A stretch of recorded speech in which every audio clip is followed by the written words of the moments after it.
이 프로그램은 방송심의위원회의 심의 규정을 준수하지 않습니다. 청취자 여러분 안녕하세요. 7월 28일 저녁 6명의 애국 독수리가 지키는 여기는 생방송 애국전선. 매실은 알고 있다 편입니다. 안녕하세요. 안녕하세요. 안녕하세요. 반갑습니다. 6명이 아닌데 근데. 6명 중에 뭐 어딘가에서 지키고 계시겠죠. 네, 뭐 털 좀 대머리 독수리. 네, 머리털이 다 빠졌어요. 아 진짜. 매실은 일단 알고 뭐 오늘 합류를 못하신 분은 네. 우리 생계원 방송인. 예, 생계원 강사님 네. 먼저 지금 취업이 잘 돼가지고 네. 예, 당분간 좀 참여가 어려우시다는. 네. 아주 유명한 학원으로 갔죠. 예. 드디어 이제 주류로 들어갔어요. 우리가 이렇게 얘기하면 또 금방 잘 떨어지는 돼. 거 아니야?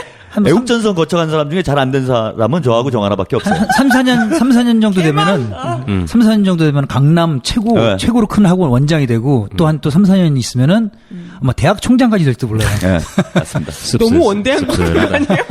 그 강쌤 만나갖고 금요일 날 녹음하러 오시잖아요. 그 얘기를 쭉 들어봤는데 약간 메이저리그는 아니고 그러니까 거기도 또 서열이 트리플 A. 복잡하더만 트리플 A 정도. 네. 곧 메이저리그 가지 네. 트리플 A 있으면. 일단은 더 큰 목표는 EBS 강사로 나가시는 거 정도. 먼 미래에. 네네. 그리고 우리 생계형 방송인께서는 아마 지금 채널 돌림 나오시고 계실 거예요. 어딘가에서. 희한한 일을 하고 계세요. 요즘 방송 돌려막기라는. 그죠. 예, 서로 돌려막고 있어요. 한 두 분이서.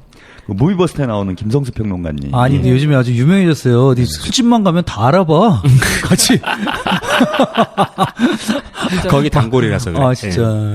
아니 뭐 사인해달라고 그러고 막 아니, 난리더라고요. 뭐 종편에 아니 뭐 빅3다 이런 얘기. 아니 뭐 그런 사람한테 사인 받아. 그러니까 평론가를 무슨 사인 받아? 예전에도 한번 나오시지 않았나? 성수 형님? 그죠? 예전에도 한번 나오셨죠. 그래서 형님이 휴가 가셔가지고 네. 그분 스케줄 돌려막고 계세요. 이건 뭐 방송 돌려막기. 그럼 여기다가 휴가를 가셔서 우리가 좀 그러니까 지난주에 성수 형님이 이제 한번 돌려막아줬어요.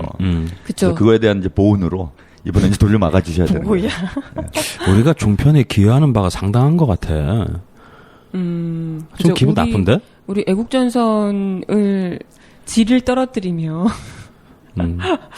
글쎄 그래 질을 떨어뜨리며 질은 높아지고 있어요. 그래요? 종편 덕에. 오히려 더 저는 그렇게 생각합니다. 오히려 더 그 변태분 그분. 방송이 후져죠.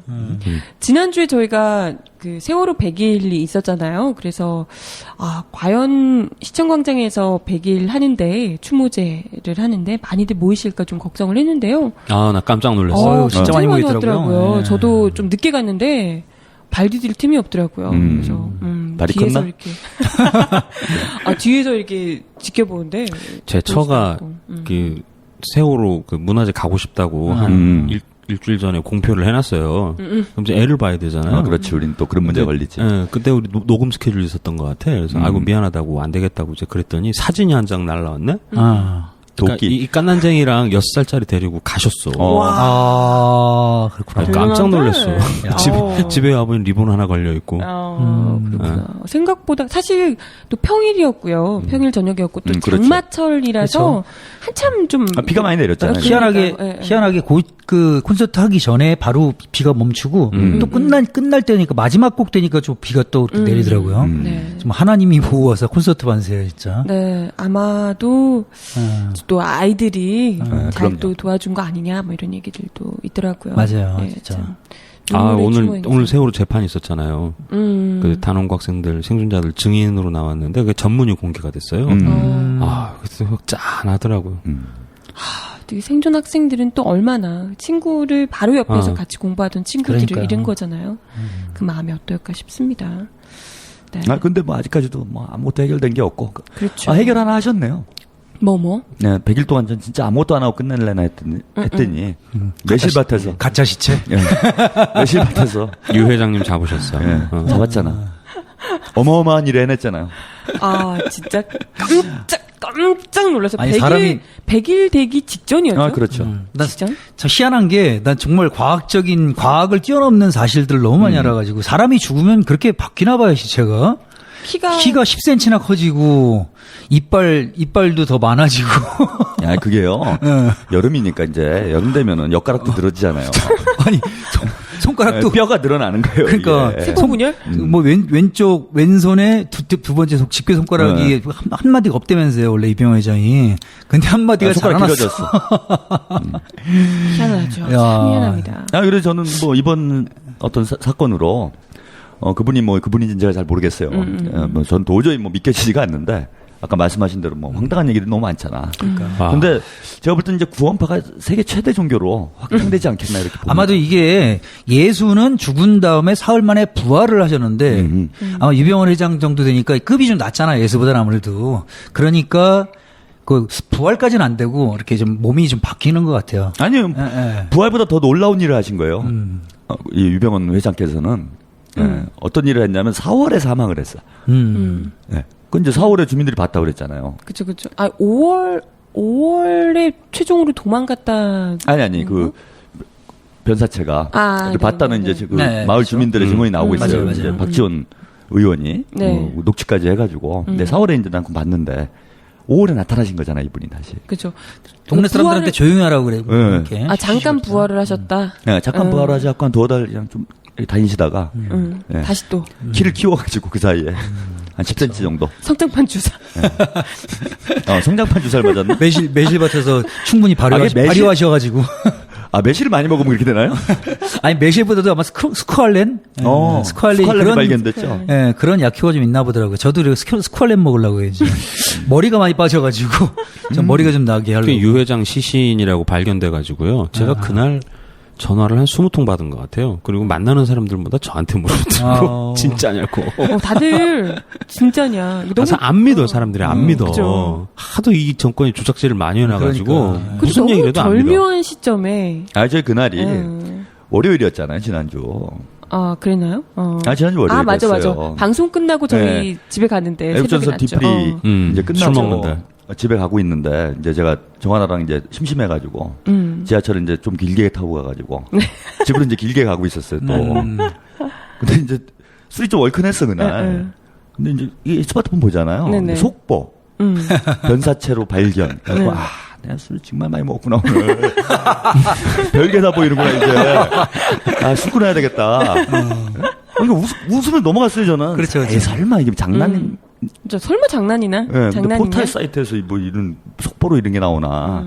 네, 뭐 다음 날이면 또 확인이 되겠지. 어떻게 변사체로 등장한다는 건 저는 정홍원 네. 총리 위임 결정 이후에 그보다 더 강력한 유머를 구사하리라고 생각 못했어요. 유머다. 예, 그냥 그때도 위임 이렇게 나오는데, 또 장난하는구나, 나를 약 올리려고. 차라리 뭐 일본에서 수입 그랬으면 그건 믿었어. 그건 그러실 수도 있겠다 이렇게 생각을 했는데, 유임까지. 정홍원 총리를 유임한다라는 어떤 이런 창조적 발상을 누가 합니까? 그렇죠. 그때도 무슨 만우절도 아닌데 무슨 장난을 하나 그랬는데, 이번 건 진짜 장난으로 생각을 했어요. 그죠. 그러니까 여러 가지 시나리오가 있을 수도 있잖아요. 유병헌 회장이 차라리 멋지게 나타나는 이런 시나리오. 그림과 관련해서 우리도 많은 얘기를 했습니다. 뭡니까 무슨 특수부대? 네네. 경찰 특공대가 들어가가지고 화려하게 그쵸. 지방선거 전에 액션 잡을 해가지고. 거다. 뭐 고속도로 추격전 하지 않겠냐. 온갖 우리가 이제 시나리오를 썼잖아. 근데 그 중에 이건 생각을 못했어. 그죠. 이건 마치 이건 대단한 창조력이에요. 영화 무슨 식스센스의 마지막 반전 같은 느낌 있잖아요. 이 소름 끼치는 반전. 이런 아이디어를 과연 누가 내는 거야 21세기에. 그래갖고 저는 못 믿겠는 거야. 내가 술 취했지 미친놈이. 이제 별게 헛개비가 다 보이는구나. 그리고 아침에 일어났는데 그때도 이게 있어요. 변사체 발견이. 그죠. 이제 진짜 끊어야 되겠다. 술을 끊어야겠다. 아침에 일어나도 내 술이 안 깨는구나. 아니, 제일 웃긴 게, 우리 딸도 그러더라고. 딸도 그 뉴스 딱 보자마자, 아빠, 저 할아버지는 왜 이렇게 추위를 잘 타?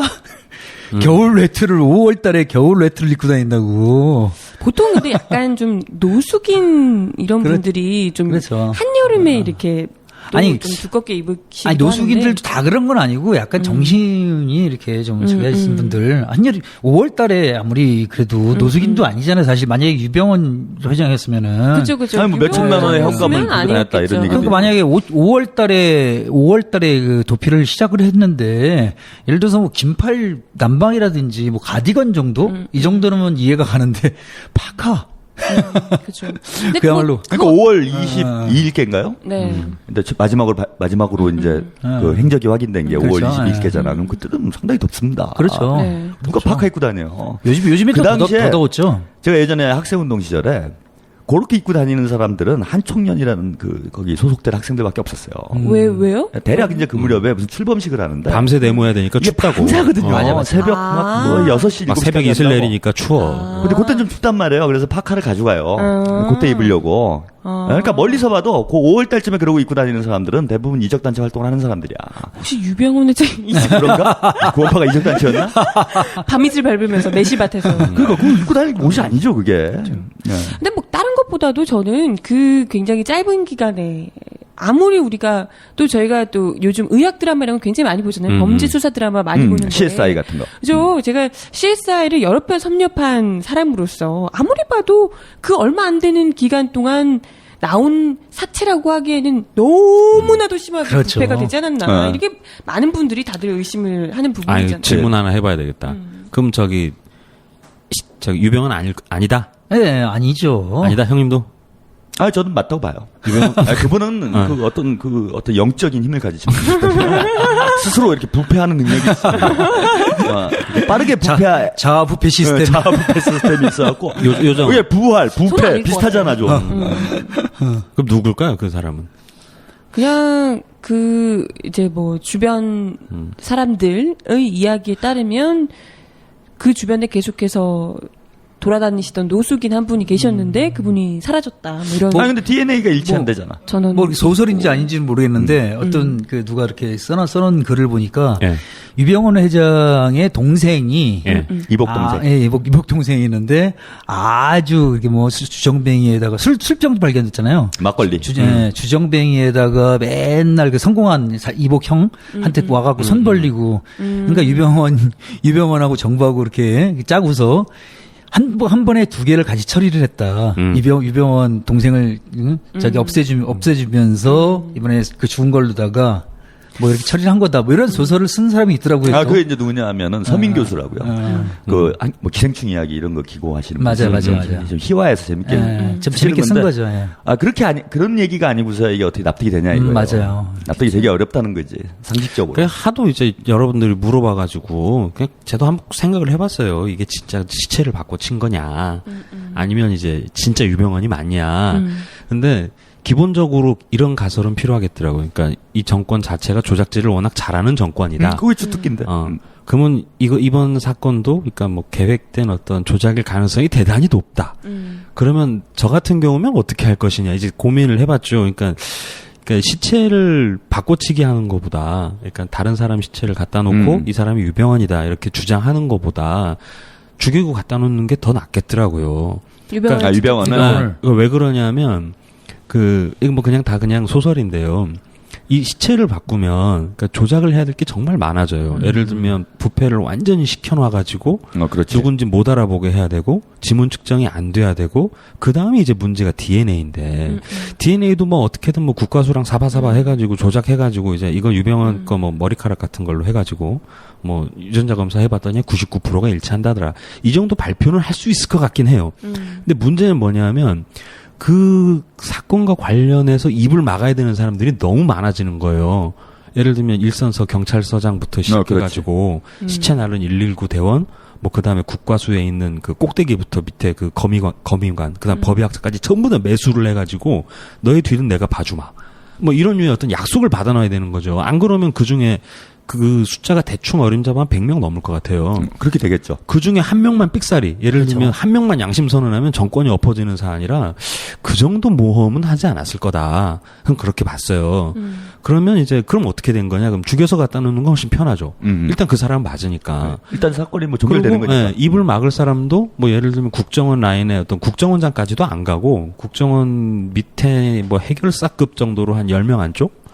그다음 뭐 김기춘 실장 정도 뭐 이 정도면 막을 수 있지 않겠냐 뭐 그건 뭐 제 생각인데요. 가설을 이렇게 세워놓고 보니까 후자 쪽이 훨씬 편하겠더라고요.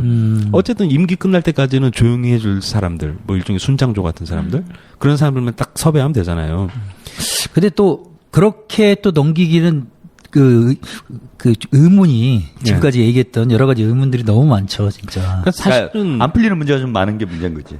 그래서 그렇게 얘기하는 분들도 있어요. 이제 사실은 저 대학교 은사님인데 얼마 전에 페이스북 친구를 맺었는데 네. 이병헌 얘기 하지 말자. 네. 이병헌 얘기는 지금 그 눈을 그 사람들의 관심을 돌리고자 하는 여러 가지 쇼다. 쇼가 이렇게 끝나든 저렇게 끝나든 어떻게 만들어졌든 우리가 그걸 얘기를 하는 게 아니라 그거는 번외로하고 원래 본질에 관심을 가져야 된다. 이렇게 계속 페이스북에 써놓으셨더라고요. 원래 제가 학교 다닐 때는 그 논문 지도 교수님이었었는데 학교 다닐 때는 전혀 그런 분이 아니셨는데 이분이 갑자기. 예, 그 페이스북을 쫙 친구 뵙고 쭉 봤어요. 그러니까 페이스북 그 세월호 사건 이전하고 이후하고 완전히 달라지셨더라고요. 이분이 반 정권 투사가 되셔가지고 아무튼 되게 신기했어요. 아무튼 근데 그분 논리가 어느 정도는 또 맞죠. 예, 그 지금 맞아요. 쇼하는 게 사람들이 너무 의혹도 많고 이런 네. 것들이 요즘엔 또 그 이번에 잡아놓고서 그 유대균 씨하고 같이 있었던 그 호위무사? 호위무사 호위무사라며?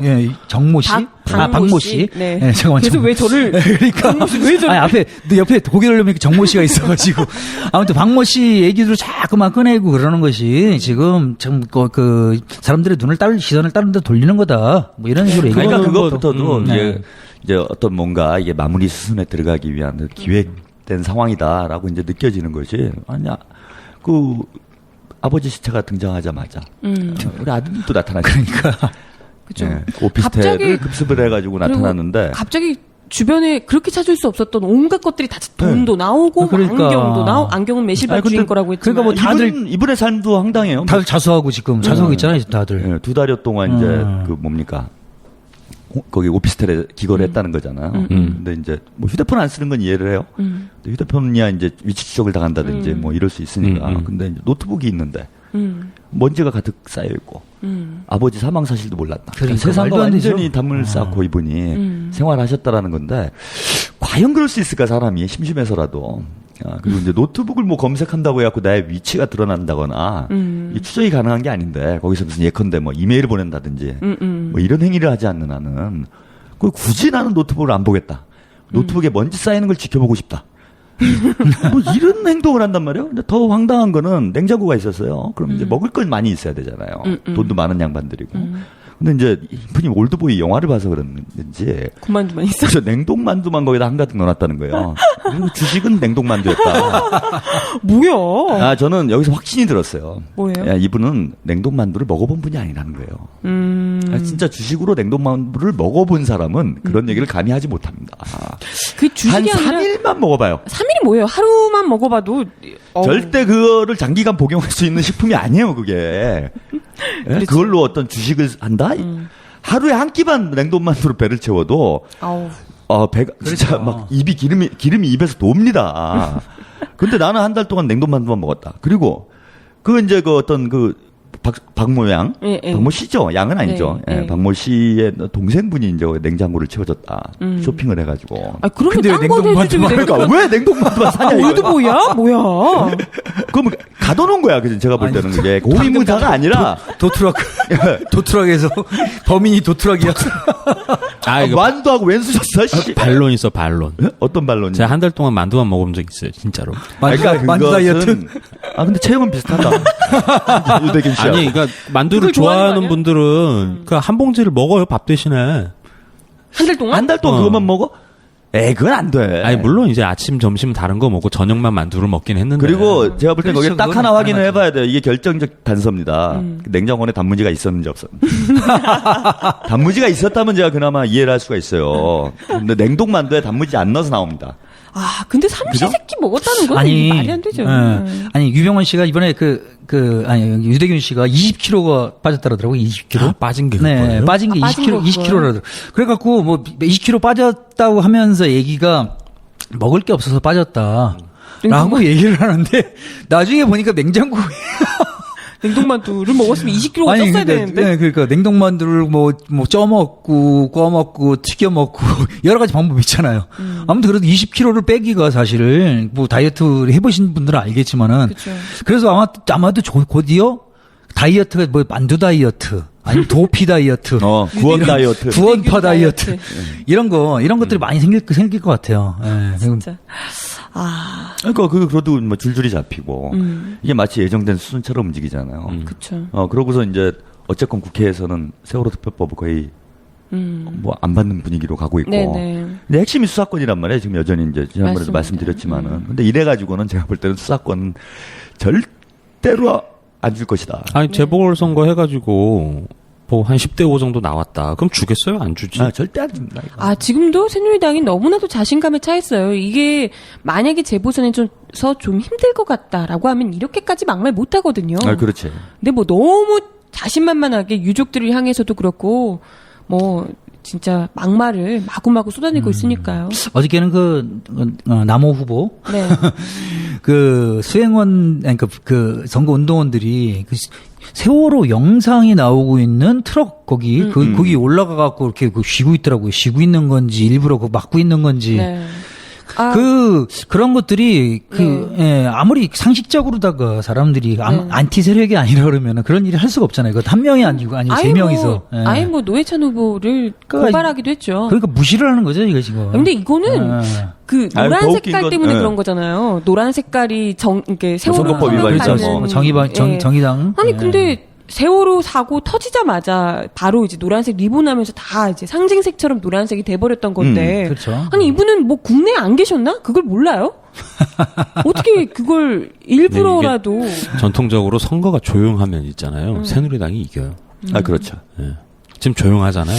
제일 문제가 되는 게 이제 뭐 다음 주에는 뭐 결과가 다음 주 방송에서 결과가 나오겠지만은 제일 불안한 것 중에 하나는 휴가 때예요, 휴가 때. 딱 8월 말, 7월 말, 8월 초가 휴가 때인데 딱 휴가 때에 딱 걸리거든요, 이게.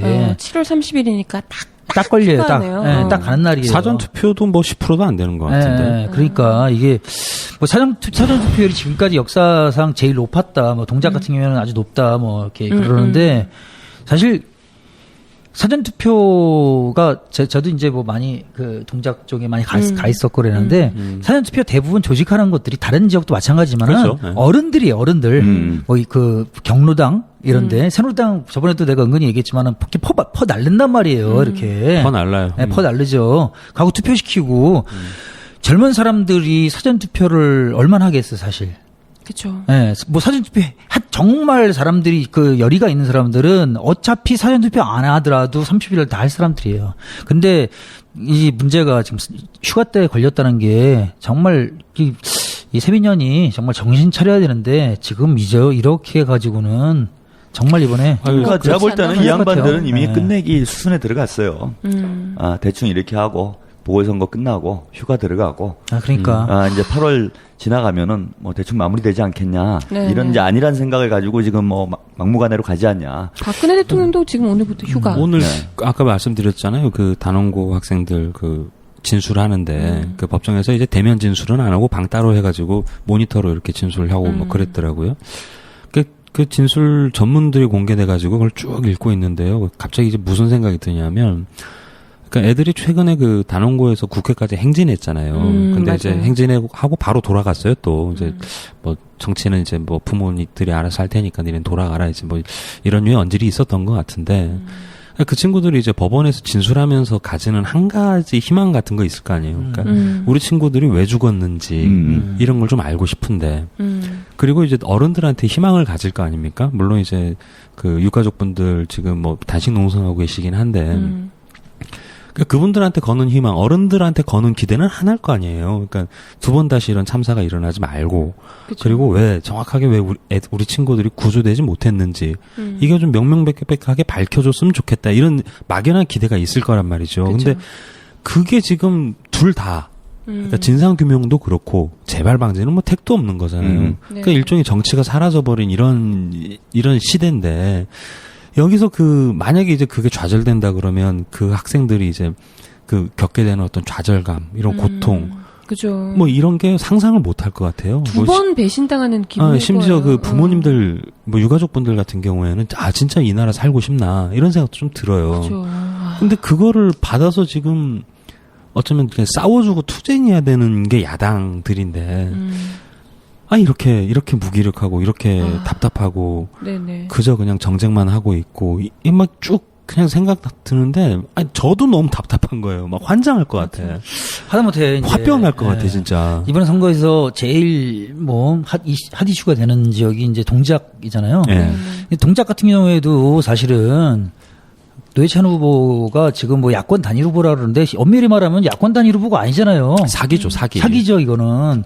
사실 이렇게 말하면은 되게 반발이 많이 이렇게 하시는 분들 많으실 텐데 야권 지금 김종철 후보하고 유선희 후보하고 지금 단일화해가지고 김종철 후보 노동당에 김종철 후보 남아 있잖아요. 남아 있는데 자기 야권 단일 후보라고 써놓고서 아니 그러면 김종철 후보가 은근히 지금 그 야권 단일화 얘기하고 또 진보 단일화 얘기하고 있는데 그 전부터 계속 안 받고 유선희 후보가 얘기했을 때도 계속 안 받고 있다가 그냥 세민연이랑만 둘이서 그냥 그 단일화 해버리고 아니 유선희 후보하고 김종철 후보하고 합치면은 적어도 한 2.5 내지 3% 정도가 나와요 지금. 물론 그게 뭐 사표가 될 수도 있고 뭐 그럴 수도 있지만 최소한 2% 정도 나온다고 봐요. 근데 지금 노회찬 후보하고 지금 나경원 후보하고 표 차이가 한 1, 2% 정도예요, 지금 차이가. 지금 나오는 여론조사가. 네네. 물론 어떻게 될지는 모르겠지만은, 그 표 차이로다가 떨어지면 과연 어떻게 하겠느냐. 그냥 노회찬 후보가 김종철 후보 때문에 떨어졌다. 이렇게 얘기하고 끝내겠느냐. 그렇게 말할 수는 없죠. 예, 네, 그거는 사실 근데. 단일 후보라면 야권이 아닌 건데. 그렇죠. 이거는. 네. 그러니까 되게 웃긴 게 야권 단일 후보가 따로 있고 진보 단일 후보가 따로 있고 아니 이렇게 하고 어떻게 이기겠어요? 그는 100% 지게 돼 있어요. 전 이제 한국 사회를 흔히 49대 51 사회다 이러잖아요. 그러니까 선거를 하면 2% 차이에서 왔다 갔다 하는 거야. 근데 지난 이제 지방선거 때 확인된 게 있잖아요. 진보당 이런 상황에서 3%가 나온다. 그 이제 그 계산이 나온 거야. 그러니까 그거보다 더 나빠질 상황이 없잖아요. 지금 진보당의 입장에서 보면은 거기다 이제 노동장까지 해가지고 지금 후보 단일화 했으니 어쨌건 3 플러스 알파가 된다는 거지. 근데 지금 뭐 지지율 차이 보면 1, 2%에서 왔다 갔다 하잖아요. 그럼 이런 구도에서는 새누리당이 무조건 이기는 구도예요. 근데 여기만 그런가 지금 더 문제가 되는 곳은 이제 순천이죠. 순천이죠, 맞아요. 네, 순천은 이제 전통적으로 야권, 그러니까 세민연이 강세인 지역인데. 전라도에서도 제일 야당 쪽이었죠. 네, 그 이제 오죽하면은 이거 호남 시민들도 주민들도 세민연 후보에 투표를 하겠어요. 근데 어쨌든 새누리당 후보한테 투표를 해가지고 이정현 후보가 지금 앞서고 있는데 거기도 해법이 간단해요. 후보 단일화 하면 되는 거야 그냥. 네? 그러면은 세민연이 어쨌건 방어는 하든지 아니면 뭐 진보당 후보가 되든지. 순천은 진짜 엎어질 것 같아. 이정현 선수가 될 것 같아요. 그런 상황이잖아요. 네. 근데 이건 뭐 15개 하는데 그 중에 한 2석 정도를 스스로 그냥 일단 헌납을 하는 거야. 동작하고 만약에 동작이나 순천이 진다면은 그건 헌납한 꼴이 되는 거잖아요. 그러니까 그 광주에서도 지금 보면은 권은희 후보 쪽이 계속 통합진보당을 가지고 뭐 종북이니 뭐 곧 없어질 당이라느니 뭐 이런 식으로다가 너무 지금 정말 이 김대중 대통령이나 노무현 대통령이나 이런 사람들이 종북몰이 당했던 데가 바로 엊그제인데 얼마 안 되잖아요. 얼마 안 되는데 그런 당에서 바로 그걸 갖다가 종북몰이를 하고서 그렇게 그걸 갖다 선거운동을 하니까 지금 역풍을 맞고 있다고 그러거든요, 지금. 그러니까 사실 광주도 지금 그렇고 지금 순천도 그렇고 약간 싸워야 될 상대가 누구인지를 누군지 모르는 것 모르죠. 같아요. 그러니까 손을 잡아야 될 상대하고 싸워야 될 상대가 정확하게 그걸 구분을 해가지고 야권연대라는 게 사실은 뭐 그 가장 전통적인 뭐 야당이 승리할 수 있는 방법 중에 하나잖아요. 네. 전통이라고 하기에는 얼마 안 되긴 했어요. 사실 네, 그렇죠. 지난번 총선 맞아요. 때 처음 된 거니까. 근데 역사적으로 보면은요, 그러니까 연대하지 않고 이긴 적이 없어요. 그럼요. 야권이. 네, 맞죠. 저는 연대 안 하고 선거는 다 졌어요. 뭐 이른바 DJ 피연합도 맞아요. 그렇고요. DJ 피연합은 뭐 야권 연대 하나 일종의 것도 형식이죠. 노무현 대통령도 정몽준 선수랑 단일화 한 거지. 단일화 한 나중에 거지. 딴소리를 하긴 했지만은. 네, 나중에 엎어지긴 했지만. 네. 뭐 어쨌든 정동영 후보 단일화 못 했잖아요. 네, 엎어졌죠, 그래갖고. 만방졌지. 문재인 후보도 어떻게 보면 단일화에 실패한 거예요. 실패한 거죠. 다른 후보들이 사퇴를 해주긴 했으나 끝까지 손을 안 잡았죠. 연대를 하진 못했던 거지. 그러니까 연대 안 하면 다 진다는 거는 맞아요. 경험적으로 봐도, 그러니까 87년에 우리가 선거를 87년 이후부터 이제 대통령 직선제를 하고 본격적으로 이제 좀 민주화 선거를 하기 시작한 건데 그 87년 이후의 선거들을 한번 쫙 따져보면은 연대 안에서 이긴 선거가 없습니다. 사실 노회찬 후보 같은 경우에도 서울시장 후보 나왔을 때 노회찬 후보 그 지지율로 해가지고 그 여당이 이긴 거 아니에요. 한명숙. 네, 딱 그만큼 졌잖아요. 차이가 그때. 세운 딱 선거. 그만큼으로다가 저거 그때 욕 많이 욕을 엄청 먹었죠. 먹었잖아요. 사실은 이번에도 물론 이번에 그때는 사퇴를 해야 된다고 사람들이 얘기했는데 안 한 건데 이번에는 사람들하고 다른 그 야권 후보하고 손 잡아라 계속 그런데도 안 잡고 그냥 지금 무시하고 있으면 나중에 그렇게 하고 반대되는 똑같이 겪는단 말이에요, 지금. 그때하고. 똑같은 얘기를 들을 거예요. 그러니까 야권이 이렇게 무기력하니 새누리당이 뭐 박근혜 정부도 그렇고 그냥 막 하는 거예요. 그냥 뭐 키가 길어지는 시체 갖다 놓고 손가락이 길어지는 시체 갖다 놓고 야 이게 맞아. 그냥 막 조작하는 거잖아 지금. 심지어 주말에 그것도 있었잖아요. 왜 세월호 안에서 건져낸 컴퓨터 안에서 노트북에서 국정원이 직접 그 그렇죠. 세월호 징계축에 직접적인 지시를 했었다라는 것이 이제 드러난 거잖아요. 이렇게 어마어마한 건이 이건 정말 세월호가 침몰한 실소유주 중요한 원인. BBK 실소유주처럼 실소유주가 밝혀진 거예요. 그죠 무슨 자판기랑 뭐 이런 것까지 다 국정원이 직접 관리했다는 그거 말도 안 건데. 되는 거죠, 사실. 선박을 갖다가 국정원이 그것도 무슨 군사 선박도 아니고 아니 선원들 휴가 계획까지 다 받아봤다는데 그러니까 그게 그게 무슨, 말도 안 되는. 네. 그거 너무 지금 의심스럽죠, 정말. 이거 네. 좀 더 밝혀봐야 되겠지만. 지금 이런 게 나왔는데도 이게 확 이렇게 붙어서 뭐 정부 그러니까 뭐 언론 장악을 아무리 하고 있다 그래도 네네. 이따 야당들이 이런 게 나오면은 막 지저대면 언론도 이따 가서 뭐 그림을 그렇게 잡아야 되잖아요. 뭐 야당 뭐 몇 초, 야당을 예를 들면 여당을 한 1분 해준다 그럼 적어도 야당은 30초 내줘야 되잖아. 그렇죠. 그러지 않고 방송을 할 수 없는 거잖아요. 그랬었죠, 그때. 그럼 이런 게 나오면은 뭐 야당에서 막 들고 일어나고 무슨 뭐 농성을 하고 집회를 그래서, 하고 막 이래버리면 일단 취재를 해야 된단 말이야. 그리고 이제 어쨌든 기사가 나가요. 그 국민들도 야 이런 일이 있었네 이렇게 되는데 지금 이런 이제 아주 중대한 폭로들이 SNS나 에서만 대한 언론 아니면은 볼 수가 없어요. 그렇죠. 근데 이제 대한 언론들은 사실 뭐 현실적으로 볼 때 젊은 층 아니면 사실 보기 힘들잖아요. 어른들이. 저도 요즘 이상하게 눈이 가물가물해. 그 스마트폰 보기가 좀 힘들어져요. 저 어제부터 안경 쓰기 시작했어요. 네. 미쳐버릴 것 같아 진짜. 왜 그런가 봐. 노안이 왔어. 그러면 대략 40대 중반 이상은 스마트폰을 통해서 어떤 정보를 얻기 힘들다는 거야. 근데 몸이 힘들다는 거야. 그냥 방송을 봐야 되는데 방송에서 안 나온다고. 근데 안 나오는 원인이 언론장 때문이다 이렇게만 얘기할 수 있겠는가. 뭐 야당이 그 이슈를 못 만드는 거잖아요. 그렇죠. 이렇게 큰 건들이 터지는데 얼마나 충격적이에요. 지금 한 일주일 사이에 터진 게 한두 가지가 아니에요. 지금 뭐 의료 민영화도 있고 쌀 시장 개방도 있고. 그러니까 제가 볼 때는 이 유병원 씨 시체가 일종의 이런 걸 뭐라고 해야 돼요? 그 어떤 D-Day 하면은 신호탄을 쏘잖아요. 뭐 전쟁할 때. 조명탄이 터지면 돌격이다 뭐 이런 걸 하잖아. 이런 것처럼 야 시체 나오면 돌격이야. 뭐 이런 얘기를 한 것 같아. 대략 보니까 유병원 사체가 발견되고 나서부터 막 줄줄이 밀어붙이는 거예요 지금. 그때 당일이 의료민영화 입법 예고 마지막 날이었죠. 그렇죠. 그래서 많이들 특히 그래서 SNS에서 또 그런 그러니까 음모론도 있어요. 이게 뭐냐면 이제 세월호 특별법을 덮는 효과도 있는데 의료민영화 이런 걸 또 덮기 위해서 이런 걸 밀고 나가는 거 아니냐. 네네. 그러니까 어쨌건 제가 볼 때 유병원 이 사체가 나오면은 뭔가 게시한다. 그렇죠. 나는 무슨 내부에 그런 것도 좀 작전이 있었던 재밌어요. 건지. 그 제가 최근에 만난 지인분 있는데 이 양반은 골수 새누리 지지자예요. 그게 이제 술 한잔 먹으면서 대화 주제가 뭐였냐면 청년 실업이었거든요. 그러니까 너무 심각한 거 아닌가 이제 막 이런 얘기 막 오고 가다가 뭔 얘기를 하냐면 정말 우리 대한민국의 미래가 없는 것 같아. 이렇게 얘기를 툭 던져놔. 그러면서 늘 1번을 찍어. 그러니까 그분들 미래를 그분이 만들고 계시는데 잘 생각해 보세요. 미래가 없으니까 과거를 찍어야죠. 간단한 논리예요. 그건. 저는 그 부분 충분히 이해갑니다. 어차피 미래가 없으니까 나는 과거에 투표한다. 그래서 그냥 아예 그냥 깔끔하게 이게 한국은 정치가 없는 나라 이렇게 보는 게 맞는 것 같아요. 그냥 그런 분들은 제가 또 아는 분들 중에도 묻지도 따지지도 않고 1번 찍는 분들이 뭐 많은데요. 거기야 뭐 여기 서초동 뭐 동네 다지 뭐. 거기는 그냥 뭐 이게 정치적인 문제 이런 게 아니고 그냥 여기가 우리 편인 거예요. 우리 편 남의 편 청백 뭐 이렇게 싸우는 것처럼 그냥 다 이게 직접적인 나의 뭐 편이 이게 뭐 이득이 되고 이런 걸 떠나서 그냥 우리 편이 이겨야 되는 거예요. 그래서 무조건 뭐라고 얘기해도 그래 그 말이 맞을 수도 있지 하면서도 무조건. 그러니까 그게 인정으로 찍는 게 아니고 그 실질적으로 나랑 그 금전적인 이해관계가 있다는 거를 그냥 본능적으로 아는 거예요. 기본적으로 내가 쟤를 찍어줘야 뭐 내 친한 지인한테 뭐 돈이 좀 돈다더라 이제 라든가 이제 이런 걸 거의 본능적으로 아는 거죠. 지금 몇십 년째인데. 그러니까 흔히 뭐 노동자들한테 계급 투표를 해야 된다는 얘기를 많이 해요. 그건 안 되잖아요, 그것도. 네, 근데 이제 계급 투표를 진짜 하는 사람들은 노동자가 아니라 부자들이에요. 맞아요.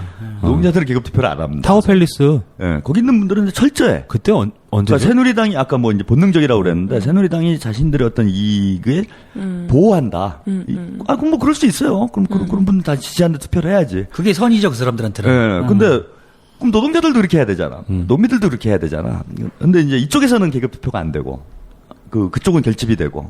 예, 그러니까 이제 선거 결과 뭐 맨날 그런 데서 지난번에 언제죠? 그 저기 우체국에 민영화 한다고 한번 바람 확 불었다가 꺼진 적 있었잖아요. 왜? 그때 이제 저는 우체부의 아내입니다라고 이제 그 누구였지? 호소문을 썼던 그게 인터넷에 한참 돌았던 그런 기억이 나는데 1번 찍은 거예요. 1번 찍었는데 왜 민영화 하시냐고. 아, 이게 말이 되나, 이게? 그분은 민영화 하신다고 한 거니까요. 이번에도 우체국이 100개. 애국전선 애청자 아니에요? 100개가? 민영이가 좋은 건 줄 알고. 이번에 이제 유병헌으로다가 묻힌 게 정말 많은데, 네. 유병헌으로 인해 그 중에서 이제 우체국이 100개가 없어지고, 네. 우체국 직원이 700명이 감원이 된다는 것도 있죠. 아, 그래요? 네, 뭐 민영화 이전 단계의 수준을 밟고 있는 거겠죠. 하도 택배들이 많이 생기니까 네, 구조조정하는 거죠, 뭐. 피바람이 불겠네요. 어쨌든 이게 여러 가지가 있는데 원세훈도 2심에서 1년 2개월로다가 뭐 2심은 뭐 애누르가 있는 거니까. 그렇지, 여러 가지 그날 일이 피우고 쌀도 마찬가지고 쌀 투쟁하는데 경찰이 그냥 그 농민들을 집 밟고 그 사진 보니까 눈물 나오더라고요, 진짜. 그러니까 얼마 전에 영화 요즘 화제가 되고 있는 군도를 봤는데 네네. 그게 150년 전 얘기잖아요. 그쵸. 정확히 1862년 얘기예요. 예, 그때 이제 진주 밀란이라고 그래가지고 하여튼 그해 밀란이 많이 났어. 한 70군데에서 지금하고 비슷해요. 뭐 세월호 집회가 그러잖아요. 그죠? 세월호 촛불 집회가 전국에 뭐 몇십 군데에서 이렇게 진행이 되는데 이게 영화를 보고 있는데 참 한심한 생각이 드는 거야. 저 때랑 도대체 뭐가 그렇게 다른가 지금. 그땐 봉기라도 했지. 지금은 뭐냐고. 곱창이라도 들고 어디 가서 그냥 뭐 수식이라도 하지. 근데 뭐가 이제 당하는 거니까 그 내용 중에 이제 무슨 얘기가 나오냐면은 이제 환곡이라고 그래가지고. 근데 쌀에다가. 그러니까 쌀은 이제 기근이 오니까 농민들이 굶어 죽게 생겼잖아요. 춘궁기에. 네. 그러니까 쌀을 관청에서 빌려줘요. 그래갖고 이제 추수 때 갚아주는 거야. 그런 제도가 있어서 환곡이라고 네네네. 그래가지고. 근데 쌀에다가 이제 모래 집어넣는 거예요. 네. 빌려줄 때는. 그러면 쌀의 양이 늘어나잖아. 예. 이제 받을 때는 그대로 받는 거지, 백미로. 쌀로. 이러면 이제 거기서 이제 차익이 생겨갖고 이득을 취하는. 진짜 못했죠. 뭐 이런 걸 한 거야, 그 당시에. 뭐 실제 있었던 일입니다. 그거 이제 열받아가지고 그렇죠. 이제 예. 민중들이 봉기를 하는데 그 와중에 이제 강동원이 그 잘생긴 사람이. 네. 나쁜 역할. 이제 거기서 뭐냐면 그 와중에 이제 또 그 관청이랑 짜가지고 쌀을 빌려줍니다, 이 사람이 이제. 이게 뭐냐면 저기야, 러시안 캐시 비슷한 거야. 특정 업체를 얘기해서 뭐 합니다. 하여튼 사설 뭡니까? 그것도 이제 대부업체. 땅을 담보로. 네, 그러고 이제 계약서를 희한한 걸 써놔요.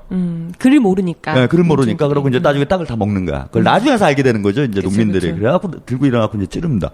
근데 사실은 지금 무슨 사설 대부업체니 뭐 이런 데가 보면 이율이 장난 아니잖아요. 지금 그래도 많이 내려갔어요. 39%. 아니, 지금 39%. 많이 내려가긴 했어. 정부에서 계속해서 돈 더 빌려줄 테니까 더 집 사라고. 그게 사실 냉정하게 얘기하면 150년 전 농민들한테 그런 식으로 땅 뺏은 거랑. 그쵸. 그 다를 게 뭐가 있냐 이거예요. 근데 그때는 진짜 뭐 어디서 뭐 의적이라도 내려와가지고 뭐 칼이라도 휘둘렀는데, 그러니까 지금은 그런 의적도 없는 거야. 그죠. 그러니까 국민들이 도대체 뭘 믿고 지금 싸워야 되나. 조금 얘기가 셀 수도 있겠는데요. 그러니까 제가 이제 요즘은 전세 개념이 별로 없잖아요. 그죠. 말은 전세인데 어쨌든 대부분 월세야. 은행에 월세를 낸단 말이에요. 저도 그렇죠. 30만 원 좀 안쪽으로 월세를 내는 것 같은데. 그러니까 집을 사도 월세를 내는 거예요, 본질적으로. 근데 그건 어쨌든 살래니까 이제 은행 대출이 필요한 거 아니에요. 그다음에 거기 이제 월세를 은행에다 낸단 말이에요. 근데 그렇지. 이놈의 은행이 뭐 수수료 있잖아요, 왜? 뭐 통장 거래하면 그 은행에 가서 뭘 하지 않는 이상에 이제 뭐 그 어떤 뭐 통장 뭐 여러 조건들 빼고 뭐 다른 뭐 은행에 이체하면 뭐 500원. 그쵸. 조금씩 나가. 근무 시간 외에 현금 인출하면 또 500원씩. 아니 이 새끼들이 내가 이 새끼들을 먹여 살리는데 이 새끼들은 나한테 계속 뜯어가요.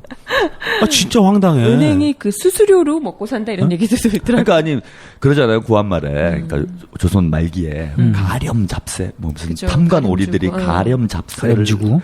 해가지고 뭐 민중들을 착취하고 이러는데 그런 게 바로 가렴 잡세예요. 아니 뭐 이거 하는데 500원 저거 하는데 아니 통행세를 받잖아요 나라에서 그것도 몇십 년 동안 받고 있는 거잖아요. 톨게이트요? 네, 고속도로 길만 내가 걸어가겠다 차 타고 가겠다는데 돈 내야 애들 되고. 등록금도 그래 등록금도. 그래서 공부를 하겠다는데 돈을 내야 돼. 옛날 조선시대 때 서당 가는데 돈 냈는지 내가 잘 모르겠어. 아니 등록금도 그 요즘 1,000만 원 넘잖아요. 그렇죠. 그러면 이제 애들 이제 학교 가면 일단 빚으로 시작해가지고 은행이 또 그걸로 먹고 살잖아요. 근데 씨발 대출도 안 돼. 뭐 4% 5%짜리도 안 돼. 마이너스 통장이 요즘 한 13% 하는 것 같은데 이 새끼들 나 진짜 어이가 없어가지고. 진짜. 그러면서 이제 정부가 되게 크게 인심 베푸는 것처럼 하면서 아우 돈 싸게 빌려줄게 막 이런 식으로 장사를 하잖아요. 어차피 돈 주는 것도 아니고 빌려주는데 돈 놓고 돈 먹기를 국민이. 근데 요즘에 정부 지금 예산이 고갈돼가지고 진짜 가렴 잡세 얘기가 나온 김에 말씀 좀 드리자면은 세금 걷는 법을 정말로 열심히 연구하고 있어요. 박근혜 정부에서. 맞아요. 예, 그 뭐 저번에 월세에다가 세금을 받겠다 이런 얘기도 했는데 그건 진짜 이제 자기 살 뜯어먹는 짓이거든요. 왜냐하면 새누리당은 어쨌건 부동산 정권이란 말이에요. 부동산 부자들의 어떤 이 지지와 기반을 해가지고 이제 유지가 되는 집권을 한 이런 세력들인데 그럼 돈이 하도 없으니까 자기 지지층 돈도 뺏는 거야 이제는 월세에다 세금 붙인다 그러면은. 그리고 또 최근에 좀 나오고 있는 얘기가 이제 담배값 인상 얘기가 자꾸 나오고 그죠. 있어요. 저는 하여튼 담배값만 올려라 이겁니다. 그날 제가 이제 저기가 될 거예요. 하정우가 됩니다. 도치? 예. 담배를 입에 물고 제가 말을 타고 청와대 돌격을 할 거야. 아니 오늘 보니까 아니 가뜩이나 지금 어려운 세상에 담배도 좀 피게 놔둬야지. 거기다가 무슨 뭐 얼마로 올린다고 한두 푼도 아니에요 지금. 뭐한 5,000원대로 5,000원대로 올리겠다 막 이러고 완전 그게 완전히 서민들 등골만 빼먹는 거잖아. 그러니까 우린 아무것도 안 하고 있어도 우리나라에 태어났다고만 태어나기만 하더라도 내는 세금 있잖아요. 뭔지 아시죠? 주민세. 그렇지. 주민세라는 게 있죠. 그러니까 뭐 집을 안 갖고 있거나 안 갖고 있거나 뭐 담배를 피거나 안 피거나 뭐 술 마시거나 안 마시거나 무조건 내야 되는 주민세. 주민세 오늘 그 뉴스에 나왔는데 오늘 뉴스 나왔어요. 얼마나 주민세가 돼요? 평균 뭐 4,800원 정도 된대요. 그 두 배로 올린대. 2배로 만 원 정도가 된대요. 아니 왜 내요? 두 배로다가? 그걸? 원래 아니, 다 내는 네. 거예요? 주민세를 좀 2배로 올린다고요? 네, 원래 안 냈으면 어머니가 내주셨을 거예요. 걔들 진짜 돈이 없구나. 난리 어머니가 났어요, 내주셔갖고 지금. 몰랐을 거예요. 아니 근데 그러니까 제가 원래 다른 나라들도 그런 걸 내요? 그건 모르죠. 아마 비슷한 정책이 있지 않겠어? 네. 잘 보세요. 주민등록번호가 없는데 어떻게 주민세를 받을까요? 다른 나라에서는. 그러네. 아무튼 방법이 있겠죠. 뭐. 아는 방법이 없어요. 주민등록번호가 없고 정확히 이제 국민들이 누가 어떻게 살고 있는지를 모르면은 세금을 받을 방법이 그럴 수 없어요. 아니 뭐 있겠지, 하다못해 저기 운전면허나 뭐 여권이나 그러니까 이게 주민세라는 게 사실 조선시대로 따지면은 아까 지금까지 조선시대 얘기 많이 했는데 인두세라는 거고 똑같은 거잖아요. 인두세지, 인두세. 배갈수대로 내라. 사람 머리 숫자에 따라 그 돈 받는 거. 이거 막 던져갖고 틀리는 거 아닌가 모르겠는데. 아, 맞아요. 괜찮아요. 예. 해외에 주민세 내는지 안 내는지 그거는 좀 좀 알고. 알려주세요. 잘 모르겠네. 제가 볼 땐 그런 나라는 없어요. 아니 아무튼 오늘 나는데 이거 사실 5,000원에서 10,000원 올리는 게 사실 우리 수신료 같은 경우에도 사실 몇천 원씩 올리는 거잖아요. 씨발 수신료를 걷지 말아야지. 나 이 새끼들 진짜 씨발. 아니 수신료도 그렇지만 오늘 욕 많이 정말 나오네. 1년에 한 달에 뭐 5,000원 내는 게 아니라 1년에 한 번씩 걷는 거잖아요. 주민세는. 네, 네. 1년에 5,000원씩 내는 걸 10,000원으로 내더라도 정말 아까운 게 내가 이런 나라에서 이따위 정치를 하고 있는 나라에서 내가 이 땅에 발을 딛고 있다 그래가지고 태어난 게 무슨 죄라고 왜 내가 세금을 갑자기 2배로 내야 되는 이거죠. 아니 진짜 세금 정말 많이 내야 되는 인간들 중에 세금 안 내고 있는 사람들 정말 많잖아요. 그러냐. 그러니까 나라가 어려울 때 세금을 낼 수도 있어요. 올릴 수도 있고 뭐 나라가 어려우면 그렇게 할 수도 있죠. 근데 문제는 아깝잖아요, 뭐냐면은 이런 간접세 혹은 이제 뭐랍니까 이게 누진적이지 않은 세금만 네, 좀 네. 올리고 있다는 거야. 그렇죠. 예컨대 부자들이 더 내야죠. 어려울 부자들 때는 세금은 내지 않고. 부자들 세금 전혀 늘리지 않습니다. 음. 근데 지금 늘리네요. 담배값. 그러니까 예를 들어 담배값이 저한테 그렇죠. 1,100원짜리 피는데 2,100원짜리 담배를 피는데 저한테 2,100원의 가치하고 이건희 씨의 이분은 좀 여기 하시니까 그 아들분들 이재용 씨 2,100원의 가치가 다르잖아요. 그렇죠. 저한테는 매우 큰 돈입니다. 그럼요. 네. 예. 근데 이재용 씨한테 2,100원은 저한테 한 뭐 21원? 이 정도 가치 차이가 난단 말이야. 그러니까 뭐 어쨌든 여러 가지 다 그런데, 떠나가지고 그 복지국가일수록 간접세 비율이 낮죠. 아, 그렇죠. 그렇게 무조건 해야지. 직접세. 그러니까 예를 들어서 이제 흔히 말하는 이런 거 다 떠나가지고 북유럽 쪽에 이제 복지국가라는 뭐 사회민주주의 국가들, 뭐 스웨덴, 핀란드, 덴마크, 노르웨이 이런 국가들 같은 경우에는 간접세가 거의 없죠. 다들 직접세. 무조건 우리는 옛날에 그 민주노동당 때 얘기했던 그 부유세, 뭐 이런 개념이죠. 그렇지. 그런 예. 개념을 내야지. 그죠. 그래갖고 뭐 예를 들어서 내가 볼보 사장이다. 근데 내가 내 아들한테 볼보 회사를 물려주겠다. 이러면은 자기 재산의 절반도 못 물려준대요. 한 30% 내지 40%밖에 못 물려준다는 거예요. 그게 정상적인 국가죠. 그러니까 우리나라는 그게. 우리나라 같은 경우 우리나라도 만약에 상속세를 물려주면 한 30% 정도는 정확히 모르겠지만 30% 정도는 내야 된다 그러더라고요. 근데 그거를 내는 사람들은 바보라 그러더라고요. 그 삼성이 천재죠 이번에. 그거. 그렇죠. 예? 재산 물려주려고. 뭐 21세기 상장을 해. 그걸로 돈을 벌어 이 새끼들은. 아, 대단한 21세기 판 놈들이야. 홍길동이라고 봅니다. 진짜 대단한 놈들이야. 죽고 싶어도 죽을 수가 없는 이곳. 그러니까 죽은 사람은 살려놓고 살린 사람은 죽여놓고 이게 뭐 하는 짓이야 이게. 저거 좀 심했나? 누구는 세금을 주식으로 내더니 누구는 세금을 진짜 씨. 세금을 상장을 그러니까 시켜서 내. 저는 대단한 이제 사람들이야 진짜. 뭐 이런 얘기하면 또 문제가 될지 모르겠는데 그냥 군도란 영화를 보면서 이제 방법이 하나밖에 없구나. 네, 아니 뭐 이제 정치권이 뭔가 정치가 이런 기능을 해야 되는 거잖아요. 진짜 이제 촛불들 시기 지난 것 같아. 정말로. 촛불로 안 되는 시기가 온 것 같아요. 옛날이 그립다 진짜 솔직히 정말. 내가 말로 해서 뭐가 되는 거 않잖아요. 지금. 좀 과격한 방법이었긴 해요. 그 뭐 폭력 시위를 동의하는 건 아니지만, 근데 어쨌든 뭐 처맞든 이기든 지든 간에 속은 시원했잖아요. 할 말 다 하고. 맞아요. 예. 근데 지금은 뭐 벽이. 그러니까 국민을 무슨 호구로 하는 거야. 난 좀 유병헌 이 사체 발견 이 건을 보면서 정말 분노하는 건 그거예요. 우리가 얼마나 병신 같으면 저런 짓을 저렇게 허술하게 적어도 뭐 할 수는 있다 할 수 있는 건 아니죠. 하여튼 뭐 조작을 하겠다 이거야 내가. 그러면 최소한의 예의는 지켜야 될 게 좀 뭔가 최선을 다해서 성심성의껏 해야 되잖아요. 그래서 국민들이 속아 넘어가게 진짜 하든지. 좀 잘. 네.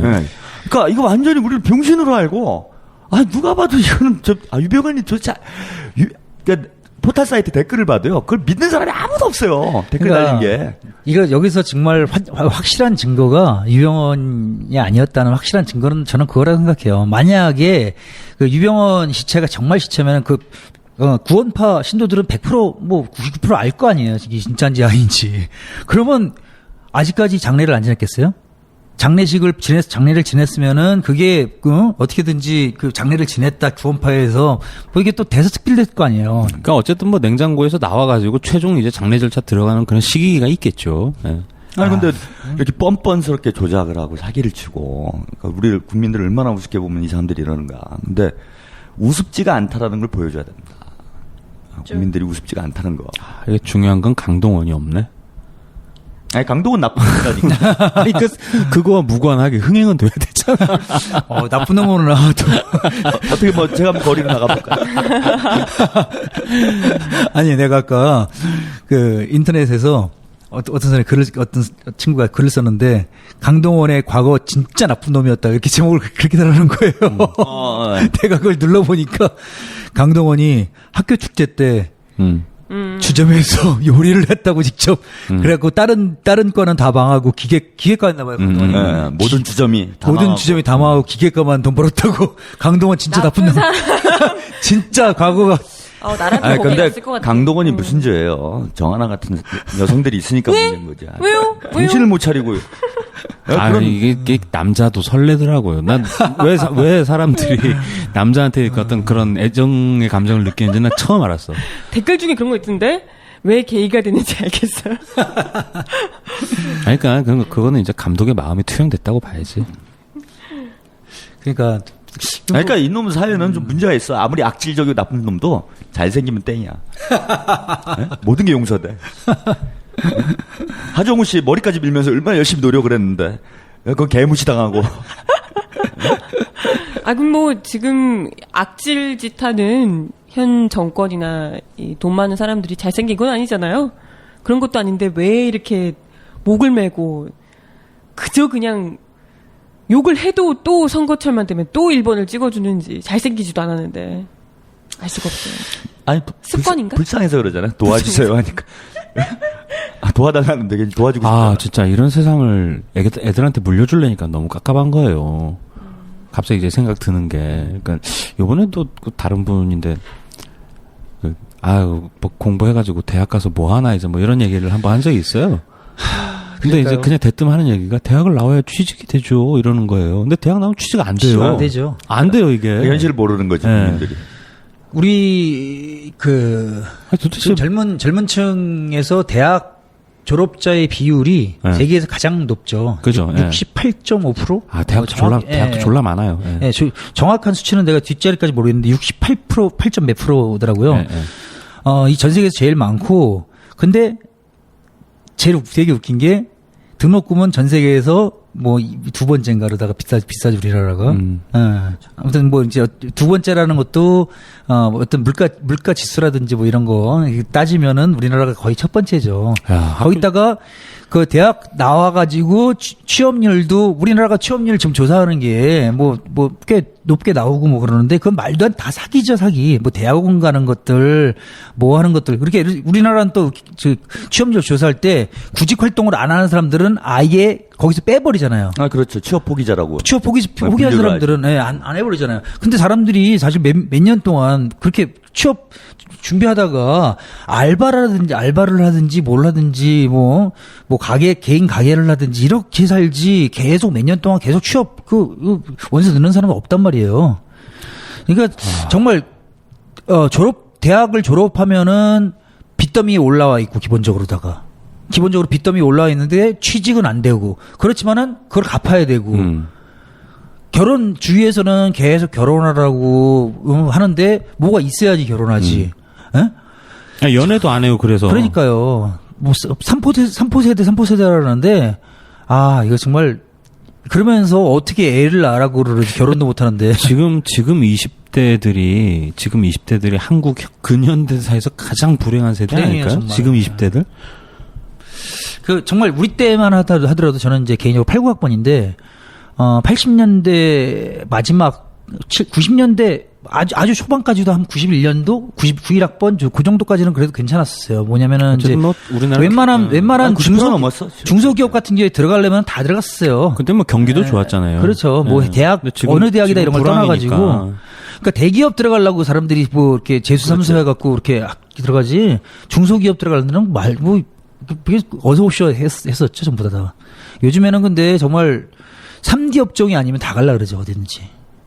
하다못해 사실 우리 극단 같은 경우에도 요즘에 거기 3D 업종이지 거기는. 아니 물론 3D 업종이죠. 4D 업종, 4D. 아니 우리는 한 100D 업종 됩니다. 100D 업종. 근데 정말 예술은 월급도 정말 작고 월급도 정말 작고 그런데도 요즘에 그 지원서 하면은 정말 예전에는 사람 한 명 뽑기가 정말 힘들었는데 요즘에는 전공을 불문하고 무슨 신문방송학과, 뭐 불어불문학과, 극단이에요? 네, 다 와요 애들이. 왜? 연기 경험도 없는 애들이. 연기한다고? 그냥 무조건 와보는 거예요. 일단 오는 거예요? 네, 무조건 와보는 거예요. 노는이 뭐 연기를 좋잖아. 그죠. 옛날에 섹스피어가 했더니 너는 연기한다고. 아무튼 무조건 애들이 다 오더라고요. 그냥 정말 지원서가 정말 많이 와요.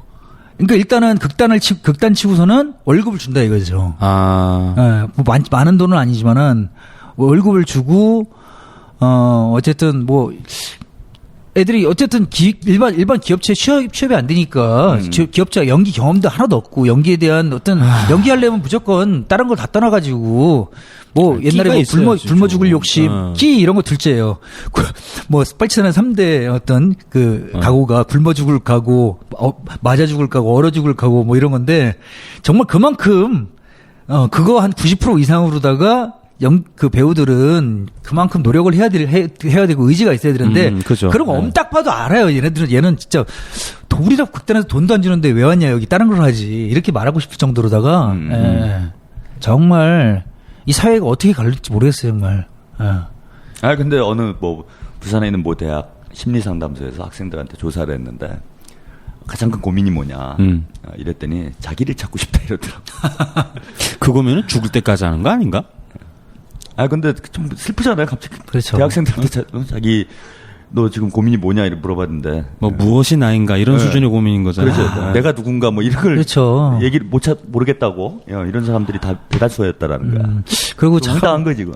참 이게 그 80년대 90년대 초까지만 하더라도 그런 게 있었잖아요. 운동을 하는 사람들은 이 사회에 대해서 고민을 하고 그리고 이제 뭐 어떤 철학적인 그런 생각들이 좀 깊은 지금 자기만의 세계에 깊은 그런 빠지는 사람들 있잖아요. 그런 사람들은 또 뭐 철학에 대해서 뭐 고민을 하고, 자라투스트라가 어쨌다, 스피노자가 어쨌다, 뭐 이런, 어떻게 보면 제가 운동을 했던 제가 듣기에는 뭐 헛소리에 가까운 이런 얘기일 수도 있어도 그랬고, 또 예를 들어서 뭐 기타를 메고 잔디밭에서 낭만을 즐기는 학생들.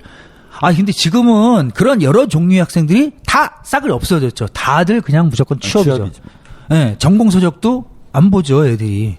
예, 전공서적 안 보고, 예를 들어서, 저 같은 맨 처음에 외국어대학교를 나왔는데, 뭐, 독일어과, 불어과, 뭐, 스페인어과, 뭐, 그리스어과, 아니, 전혀 상관없어요. 그냥 시험 때만 딱 그 공부하고, 평상시에는 그냥 취업학원 다니는 거예요, 그냥. 영어, 무조건 영어 공부하고. 그러니까 대한민국에는 전 과가 하나밖에 없다고 생각합니다. 취업학과. 토익과. 토익과. 토익.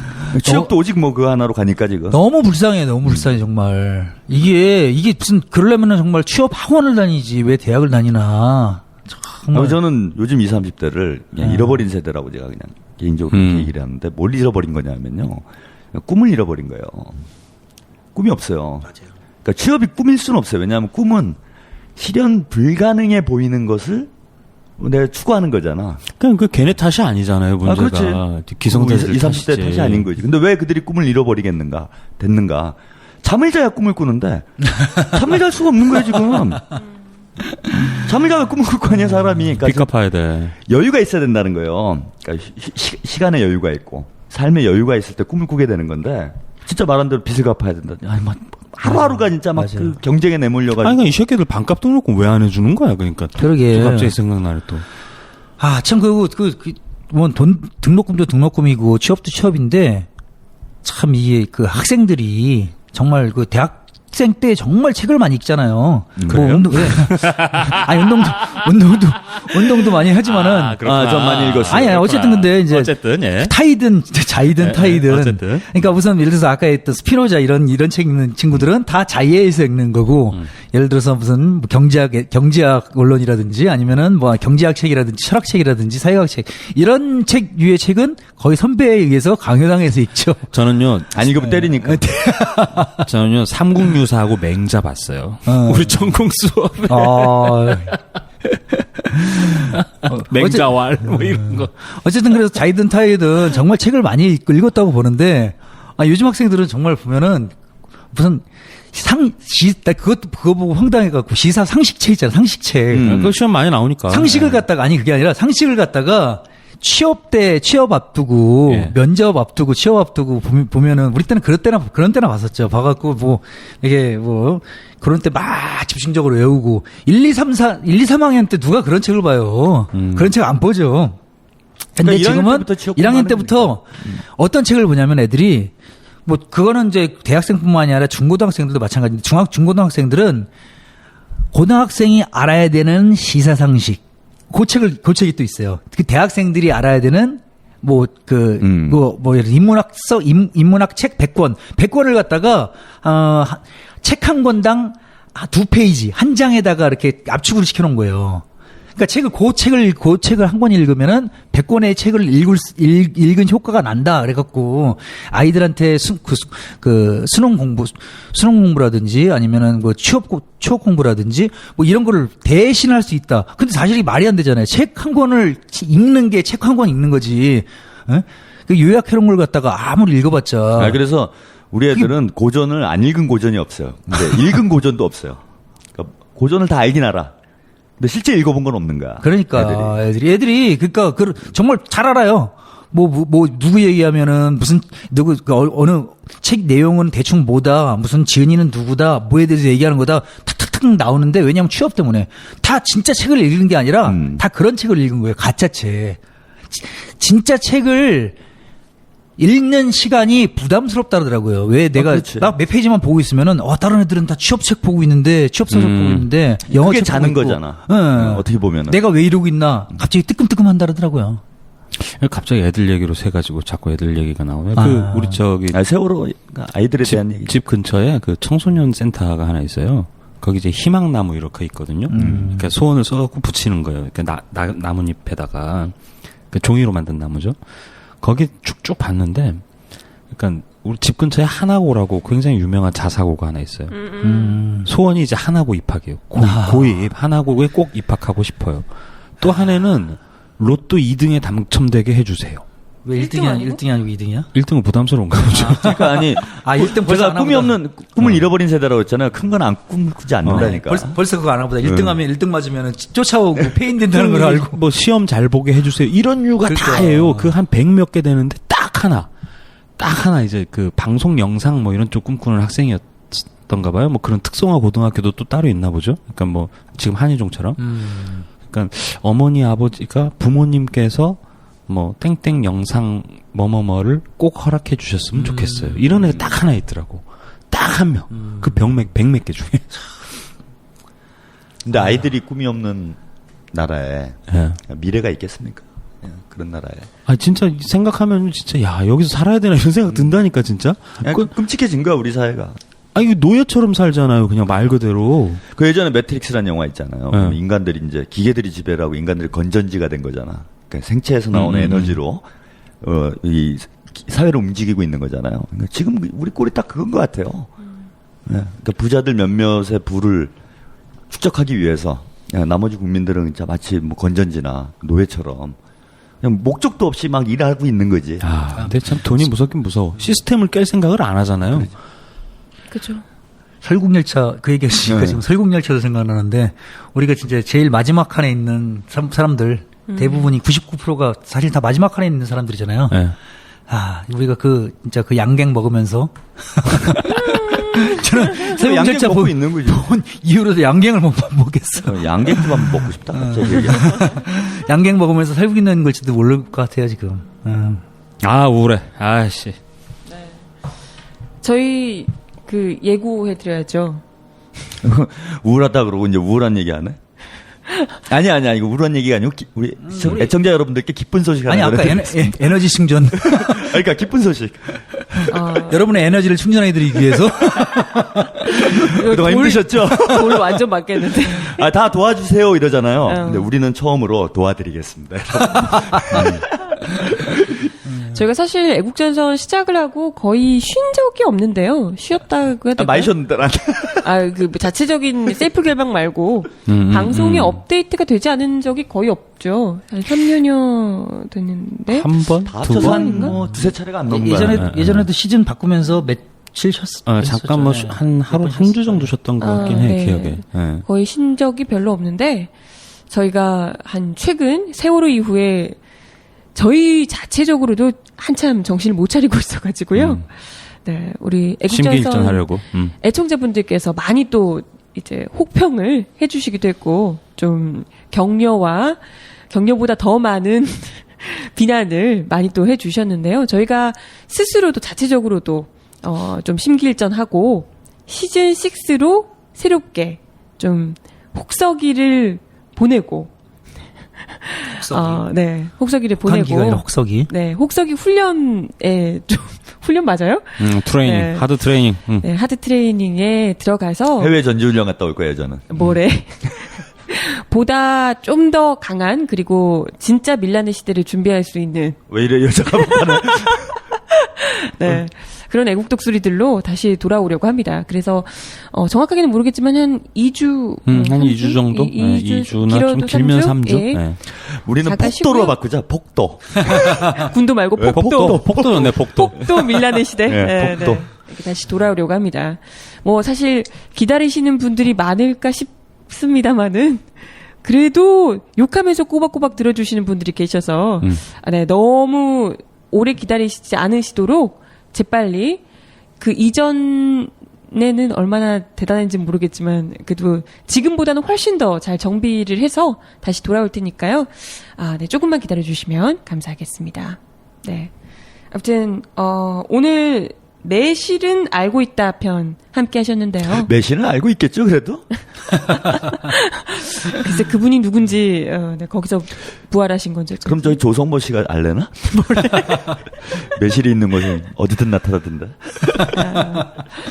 네, 뭐 그렇게 세월호의 실소유주라고 목을 매던 유병헌이 난데없이 매실밭에서 그것도 키가 커진 채로 사체로 발견이 되었는데도 또 세월호 불법 중축이 그렇게 문제라더니 직접 증축을 한 사실상 실소유주가 무려 국정원으로 밝혀졌는데도 이 분노가 저들에게는 와닿지 않는 모양입니다. 오히려 주민세, 담뱃값 등 간접세만 꼼꼼히 올리시겠다고 나서고요. 가뜩이나 빚더미인 국민들을 상대로 사채업이나 하고 있는 정부입니다. 제발 친구들이 왜 구조되지 못했는지라도 알려달라라고 하는 아이들에게 한마디도 못하는 우리가, 미래를 보여주지 못하는 우리가 이런 먹같은 나라에서 주민세 꼬박꼬박 내며 수천만 원 등록금 내면서 빚더미에 깔려서 꾸미고 자시고 그저 노예처럼 살라고 얘기할 수 있을까요? 7월 28일 저녁 애국 독수리들이 지키는 여기는 생방송 애국전선. 오빠들, 이젠 정말 우리 아이들을 위해서라도 촛불보다 곡괭이나 낫이라도 들고 간악한 무리들을 직접 소탕할 밀란의 시대가 진정 필요할 때입니다. 감사합니다. 고생하셨습니다. 집에 곡괭이가 없어. 수고하셨습니다. 수고하셨습니다. 오랫동안 영원히 하시려고요? 저희 시즌 6로 올게요. 애청자. 영민분 하시는 거 아니야? 아유, 영원히 쉬어요. 이거 왜 계속 하고 있어. 진짜.